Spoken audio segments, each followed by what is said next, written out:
Alrighty folks, today is January the 6th, 2018, and it's a little after 4 o'clock here, and it's cold. It's already below freezing, I can tell that much. But anywho, I was going to do a short video on my hay grapple.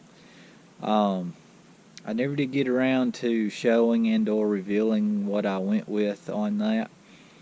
I kind of left you in the dark on that, but I was going to show you what I went with for an accumulator hay grapple setup, what I used this year, and let you see that. Obviously it's the winter, so you're not going to see it in action for a while, but I'll at least show you what I got and what my thoughts are on it. But anyway, we can walk around here. I got all my trailers kind of lined up, parked here, and the dump trailer, I've been using it here lately. I think I need a new battery though. I think it's getting weak, but you can see I've been hauling some gravel in it. But anywho, right over here is the accumulator and hay grapple all in one. So I don't remember if I ever in older videos showed y'all the let's see, was it Parrish AgriTurf? Anyway, it was the Parrish brand 8-bell grapple I had with a custom accumulator that would come in and out of the bottom of it. Parrish is here locally. They're about maybe an hour away from me, but anyway, of course I sold it, back when we got into the row crops and I wasn't doing square bells as much. So anyway, I got this, and it's the Accumagrapple by Maxilator. There's a website and phone number. But this is a 10-bell grapple. I don't even know if they make an 8-bell version. They do make some larger versions of these, I believe, but anyway, it's accumulator and grapple in one, and it's okay. I thought my Parrish, when I had the 8-bell, was a little easier to accumulate the bells with, but I mean, this one's okay. You just gotta be on your toes when you're accumulating them, or you're gonna bust a bale or get one in there crooked or something.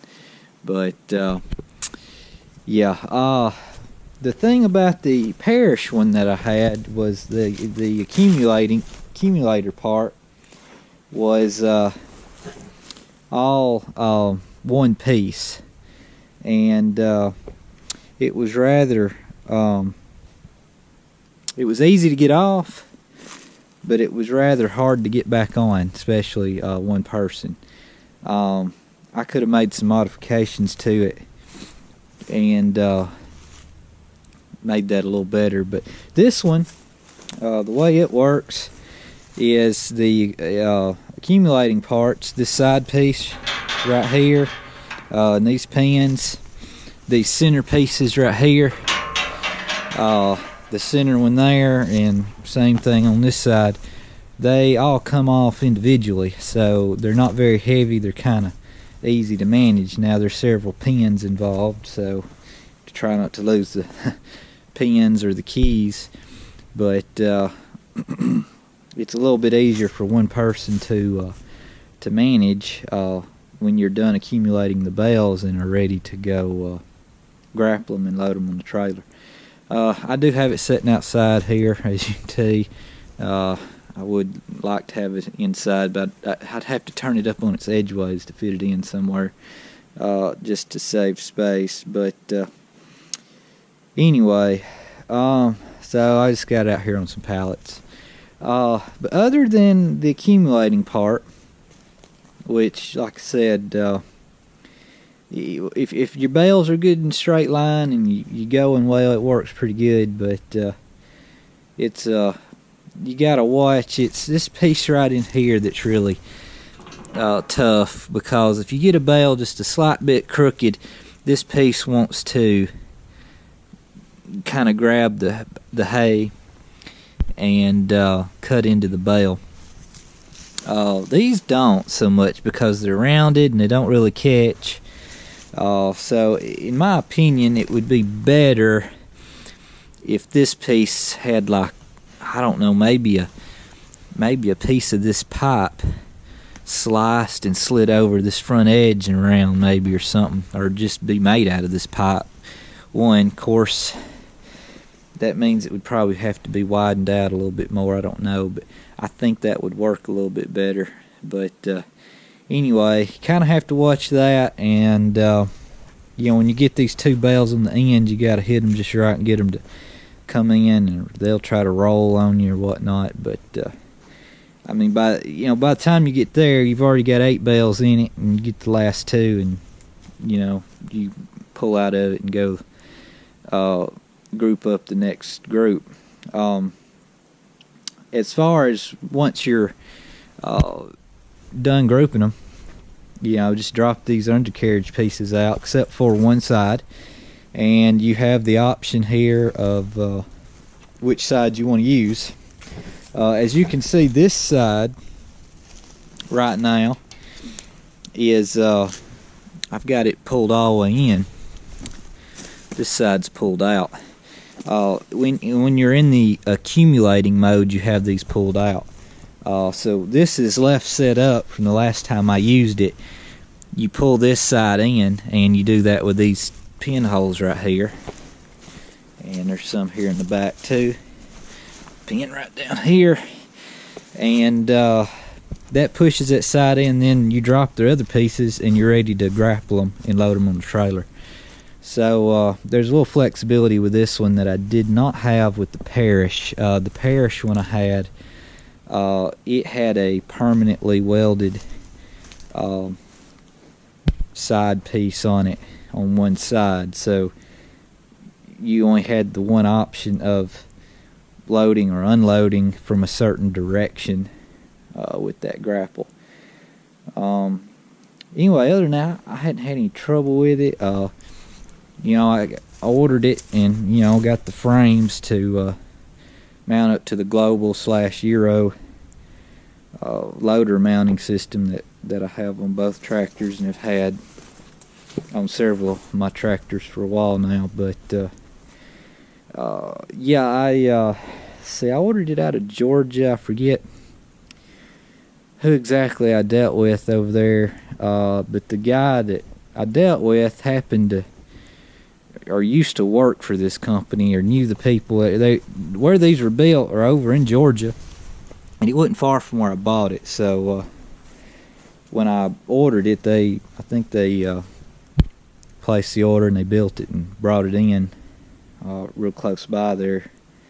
And I actually had it shipped over here. Had it shipped to a co-op, and for a small fee, and went and picked it up and had it here. So it all worked out. Price wise on it, yeah, it's cheaper than a full-blown accumulator and separate grapple system. But it was higher than the Parrish one I had. Of course, again, the Parrish one was only an 8 bale. To me, I felt like it was, just based on what I paid for the Parrish one, and I think I had priced a 10 bale one at the time when I bought it. I felt like this one was a little high, but what I did get it for was, I mean, as good as anywhere I could find. But it still was far enough distance and price that wasn't like, well, I'll just go ahead and get a full-blown accumulator and grapple system that, you know, the accumulator you pull behind the baler and then a separate grapple. But this did give me the flexibility to have the accumulator and grapple them for now. I may in the future, if I run across a good, you know, maybe a used accumulator that I can pull behind the baler, I may snatch that and I can still use this as my grapple. So that's kind of why I went this route. So I'd have that option in the future. And these things, I mean, if you're not doing square bells on just a huge, you know, massive scale, and you're just doing the amount that I do a year, you know, and you know, there's a lot of farmers that do square bells on the same scale that I do. Some even more than me, and they use these. I mean, this is kind of the, you know, a good route to go. So that's kind of why I did it. You know, this is best when you got two people in the field. So if you got a somebody baling and then someone else running this, so that you can be grappling while they're baling. That's the best way to use it.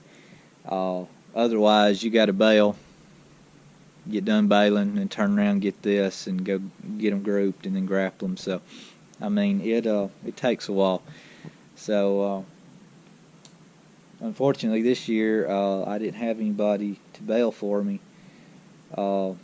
with the square baler, so I had to do everything that way. I had to get it bailed and then grapple them. So, you know, you get started at noon, and by dark it's been a long day already if you're done by then, depending on how many you've done. So that's how it went for me this year. But anyway, I just wanted to show that to you before this video gets too long.